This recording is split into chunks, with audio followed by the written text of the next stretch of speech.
আসসালামু আলাইকুম। আমি কিবরিয়া চঞ্চল, ডান্স কোরিওগ্রাফার। সো মজার একটা বিষয় হলো, আমি আমার লাইফের ফার্স্ট একটি ফিল্মে কোরিওগ্রাফি করেছি এবং সেটার হিরো ছিল সাকিব খান। এবং আপনাদের খুবই পছন্দের গান সেটা, আমি তোমার মনের ভেতর একবার ঘুরে আসতে চাই, নিশ্চয়ই আপনারা শুনেছেন। তো ওই কোরিওগ্রাফির পর থেকে ফিল্মে আর কাজ করা হয় নাই।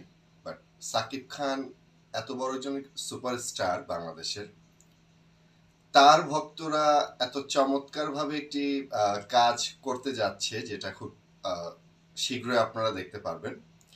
তো কোনো না কোনো ভাবে তারা আমাকে খুঁজে বের করে এই কাজের সাথে তাদের মানে আমার কোরিওগ্রাফিতে তারা এই কাজটা করতে চায় যখন আমি শুনেছি। সো আমি আর কোনোভাবেই না করতে পারি নাই, বিকজ এটা খুবই চমৎকার একটা কাজ হতে যাচ্ছে। এবং আমি জানি না অন্যান্য দেশের কোনো সুপারস্টার বা হিরোকে নিয়ে তার যারা ভক্ত, তার যারা ফলোয়ার, তারা এরকম কোনো কাজ করেছে কিনা সেটা আমি জানি না। সো বাংলাদেশ এটা প্রথম হতে যাচ্ছে।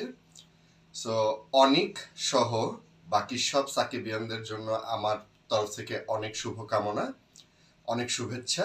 আপনারা অবশ্যই এই গানটি দেখবেন এবং আপনারা সকল সাকিবিয়ানদের পাশে থাকবেন এবং তাকে সাপোর্ট করবেন। Thank you.